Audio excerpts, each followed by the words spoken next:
பாஜக முன்னாள் மாநில தலைவர் அண்ணாமலை கோடிகள் மதிப்பில் நிலம் வாங்கியிருப்பதாக விமர்சனம் எழுந்துள்ள நிலையில் அவருக்கு ஆதரவாக இளைஞர் ஒருவர் பேசும் வீடியோ இணையத்தில் வெளியாகி நிகழ்ச்சியை ஏற்படுத்தியுள்ளது. அண்ணாமலையனுக்கு எதிராக நிறைய பேரு செயல்பட்டு இருக்காங்க. குறிப்பாக சொல்ல போனா பாஜகலையுமே சில பண்ணையாரோட குரூப்புகள் அண்ணாமலையனுக்கு எதிராக செயல்பட்டு இருக்காங்க.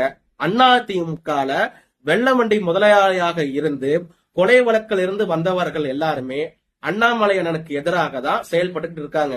உதாரணத்துக்கு சொல்ல போனோம்னா சவுக்கு சங்கர் எனக்கூடிய ஒரு அரசியல் புரோக்கர் இருக்கான். அவனோட சேனல் வந்துட்டு ஒரு 5 லட்சத்தி சில்லறைக்கு மேல சப்ஸ்கிரைபர்ஸ் இருக்காங்க. இப்ப வரைக்கும் அவனுக்கு எந்த ஒரு அட்வர்டைஸ்மெண்ட்டுமே வந்தது கிடையாது.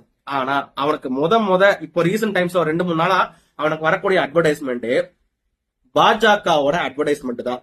பாஜகவுக்கு எதிராக பேசக்கூடிய சவுக்கு சங்கருக்கு எதுக்கு பாஜகவோட அட்வர்டைஸ்மெண்ட்டை கொடுக்கணும்?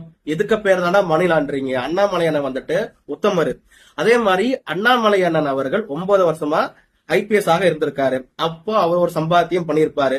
அண்ணாமலையண்ணனோட மனைவியுமே அவங்க வந்து ஒரு ஐடி ஃபார்மா தனியா ரன் பண்ணிட்டு இருக்காங்க. அப்ப அவங்களுக்குமே ஒரு வருமானம் வரும். அதே மாதிரி இந்த நிலத்தை வாங்கினது அண்ணாமலை அண்ணன் வாங்கியிருக்காருன்றத வந்து நீயே கண்டுபிடிக்க கிடையாது.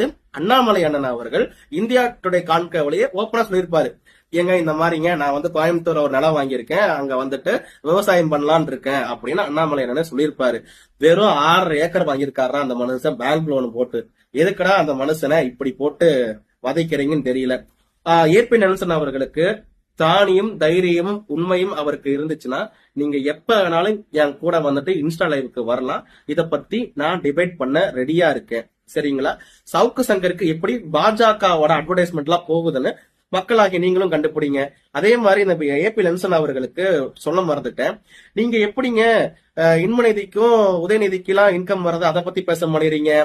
எடப்பாடியோட பையன் மிதுன் வந்துட்டு கப்பல்லாம் வாங்கி விட்டுக்கிட்டு இருக்காரு, அதை பத்தி பேச மாட்டேறீங்க. எஸ்பி வேலுமணியோட பையன் வந்துட்டு வெளிநாட்டுல முதலீடு பண்ணிட்டு இருக்காரு, அதை பத்தி எல்லாம் பேச மாட்டேறீங்க. அண்ணாமலை அண்ணா ஏதோ பாவம் தொட்டம்பட்டியில கரூர் தொட்டம்பட்டியில ஆடு மேய்ச்சிக்கிட்டு இருந்த மனுஷன் ஐபிஎஸ் ஆகி ஏதோ மக்களுக்கு நல்லது செய்யணும் அரசியலுக்கு வந்திருக்காரு. அவரை பட்டு எப்படி பிடிச்சு நோன்றீங்க?